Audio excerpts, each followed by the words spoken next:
आप जब कभी भी अपने डॉक्टर के पास जाते हैं किसी बीमारी को लेके, किसी बीमारी से संबंधित आप इलाज करवाने के लिए अगर आप डॉक्टर के पास जाते हैं तो डॉक्टर सबसे पहले क्या करता है कि आपका ब्लड प्रेशर मेजर करता है। तो जब वो आपका ब्लड प्रेशर मेजर करता है तब जाके आप लोगों को पता चलता है, डॉक्टर आपको बताता है कि आपका ब्लड प्रेशर बढ़ा हुआ है। तो आज के वीडियो में मैं आप लोगों को इसी टॉपिक पे जानकारी देने वाला हूँ कि ब्लड प्रेशर क्या है, किसे कहते हैं, कौन सी ऐसी कंडीशन होती है कि ब्लड प्रेशर बढ़ने के कारण आप लोगों को क्या क्या समस्या आ सकती है, इसके बारे में इस वीडियो में आप लोगों को जानकारी दूंगा। हेलो नमस्कार, मैं आशीष आप लोगों का स्वागत करता हूं आपके अपने यूट्यूब चैनल हेल्थ फ्लक्स में। जैसे कि आप जानते हैं कि चैनल एक स्वास्थ्य संबंधित चैनल है। इसके अंदर स्वास्थ्य संबंधित आप लोगों को जानकारी दी जाती है, कौन सी मेडिसिन का कैसे इस्तेमाल करना, उसकी क्या डोजेस है, इसके बारे में बताया जाता है।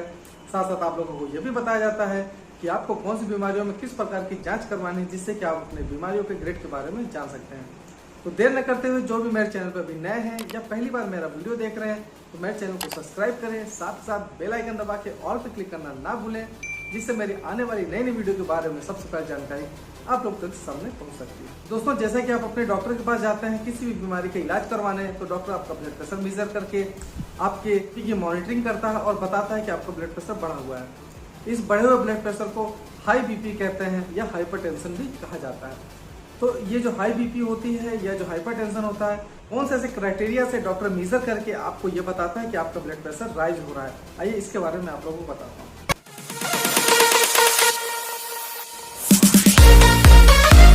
तो दोस्तों, सामान्य जो ब्लड प्रेशर होता है किसी भी व्यक्ति का वो होता है 120/80।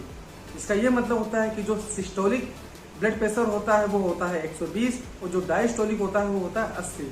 अब मैं आप लोगों को ये बता देता हूँ कि जो सिस्टोलिक और डायस्टोलिक क्या होता है। ये जो सिस्टोलिक होता है ये ऐसी कंडीशन होती है जब आपका जो हार्ट होता है जब वो सिकुड़ता है, तो सिकुड़ने के कारण क्या होता है कि जो भी ब्लड का फ्लो होता है वो सारी नसों के द्वारा आपके सारे अंगों तक पहुंचाता है, तो उसको कहते हैं सिस्टोलिक। और ये जो डायस्टोलिक कंडीशन आती है वो ये होती है कि जब आपका हार्ट रिलैक्स करता है और ऑक्सीजनेटेड ब्लड होता है वो आपके हार्ट में वापिस आता है, तो उसको कहते हैं डायस्टोलिक।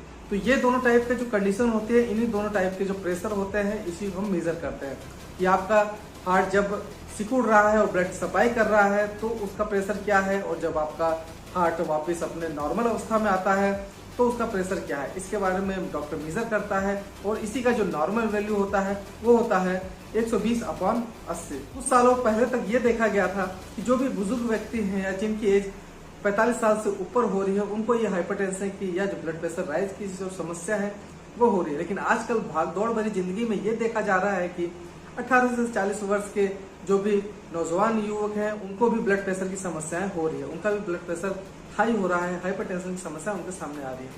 तो ये जो हाइपरटेंशन होता है उससे क्या क्या समस्या आ सकती है, आइए इसके बारे में आप लोगों को बताता हूँ। जब हाइपरटेंशन की समस्या ज्यादा दिनों तक रहती है, अनकंट्रोल रहती है, तो ये आपको स्ट्रोक की समस्या पैदा करता है। स्ट्रोक से आपके ब्रेन स्ट्रोक भी हो सकता है, जिसके कारण क्या होता है कि आपकी जो ब्रेन की नसें हैं वो फट जाती है और व्यक्ति कोमा में भी जा सकता है। और दूसरा जो होता है हार्ट अटैक। हार्ट अटैक की समस्या भी अगर आपका ब्लड प्रेशर अनकंट्रोल है या अनट्रीटेबल है, आप उसकी ट्रीटमेंट सही से नहीं करा पा रहे हैं, तो क्या होगा कि आपको हार्ट अटैक जैसी समस्या आने लगी, क्योंकि आपकी जो धमनियां होती हैं, जो हार्ट के ऊपर की जो मसल्स होती हैं, उनको भी ब्लड की आवश्यकता होती है। तो ब्लड प्रेशर अगर आपका बढ़ा रहेगा तो इसके कारण क्या होगा कि इनमें भी समस्या आ जाएंगी और आपको हार्ट अटैक का खतरा हो सकता है।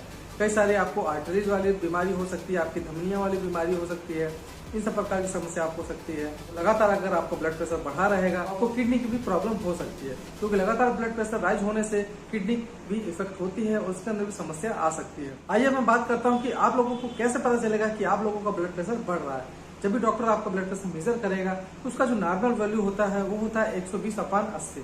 अगर आपकी ऊपर वाली वैल्यू 120 से 129 के अंदर आती है और जो नीचे वाली वैल्यू है 80 से 89 के अंदर आती है तो इसको कहते हैं प्री हाइपरटेंशन। इसका मतलब ये है कि आप प्री हाइपरटेंशन की स्टेज में हैं। अगर आपकी ऊपर वाली वैल्यू 130 से 140 के बीच में रहती है और नीचे वाली वैल्यू 90 से 100 के अंदर होती है तो इसको कहते हैं स्टेज 1 का हाइपरटेंशन। और जो स्टेज 2 हाइपरटेंशन होती है, अगर आपकी ऊपर वाली वैल्यू 160 के ऊपर जा रही है और नीचे वाली वैल्यू अगर 100 से ऊपर जा रही है तो इसको कहते हैं सेकेंड स्टेज का हाइपरटेंशन।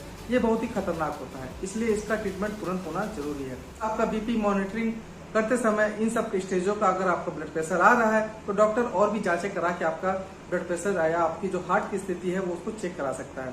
एक तो ब्लड टेस्ट होता है जिसके अंदर आप लोगों का लिपिड प्रोफाइल कराया जाता है, उसके अंदर आप लोगों की कोलेस्ट्रॉल की और कई तरह की जांचें होती हैं। दूसरा ईसीजी भी करा सकता है और आपकी इको टेस्ट भी करा के वो आपकी हार्ट का पता लगा सकता है कि आपके हार्ट में कुछ ऐसी कमी तो नहीं आ रही, आपकी जो धमनियां हैं उसके अंदर कोई ब्लॉकेज तो नहीं आ रहा जिसके कारण आपका ब्लड प्रेशर बढ़ रहा है। मैं आशा करता हूं कि आप लोगों को बीपी के बारे में थोड़ी बहुत जानकारी तो मिल गई होगी। आप समझ गए होंगे कि ये जो ब्लड प्रेशर है वो क्या होता है और हम उसको कैसे इवेल्युएट करते हैं कि बीपी बढ़ रहा है, किस प्रकार से बढ़ रहा है और कौन कौन सी इसकी स्टेजेस होती है, जिसके अंदर हम आपको प्री हाइपरटेंशन, स्टेज 1 या स्टेज 2 का हाइपरटेंशन कह सकते हैं।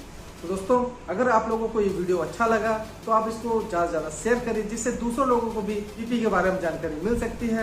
मैं अपने आने वाले अगले वीडियो में बताऊंगा कि जो ब्लड प्रेशर है किस कारणों से बढ़ता है, कौन कौन सी ऐसी कंडीशन होती है जिस कारण आपका ब्लड प्रेशर राइज होता है और आपको हाइपरटेंशन की स्टेज में आना पड़ता है। तो दोस्तों, मिलते हैं अगले टॉपिक में, तब तक के लिए रहो हेल्दी, जियो हेल्दी।